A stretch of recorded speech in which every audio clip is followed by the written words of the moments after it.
தீப திருநாள் நன்னாளில் நமது தங்க தளபதியார் அவர்கள் தமிழ்நாட்டில் முதல் முறையாக ஓட்டுநர் அணி என்று நமது திராவிட முன்னேற்ற கழகத்தில் உருவாக்கி இன்று ஓட்டுநர் அணி அமைப்பாளராக தம்மம்பட்டி நகர அமைப்பாளராக நமது சக்திவேல் அவர்கள் நியமித்ததற்கு நமது மாவட்ட கழக செயலாளரான SRS அவர்களுக்கும் நமது பொறுப்பு அமைச்சர் மற்றும் நமது சேலம் மாவட்ட அமைச்சர் அவர்களுக்கும் நமது மனமார்ந்த நன்றியை தெரிவித்துக் கொண்டு இந்த தீப திருநாளில் நாமெல்லாம்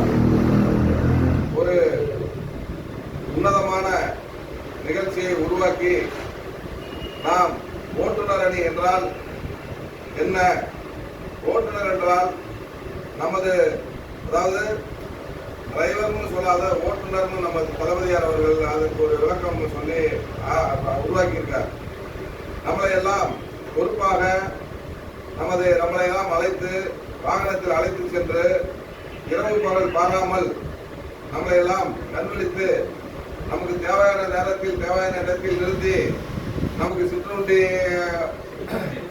நமக்கு வாங்கி கொடுத்தும் நம்ம அதாவது நாமளே வண்டியில் தூங்கி இருந்தாலும் கண்விழித்து அயராது பொறுமையாக நமது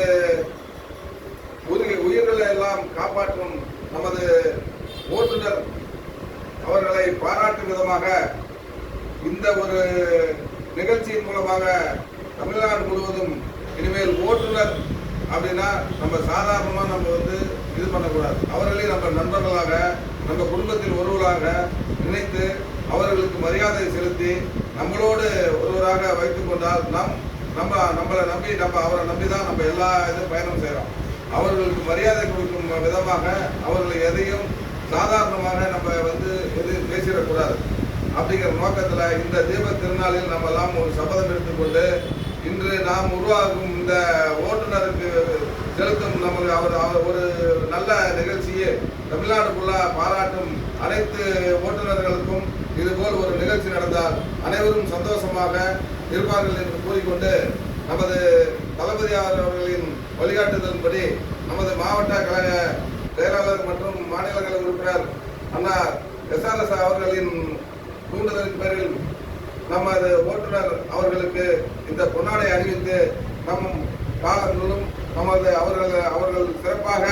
அவர்கள் இருக்க வேண்டும் என்று வாழ்த்தி இந்த தீப திருநாளில் அவருக்கு அறிவித்து அவருக்கு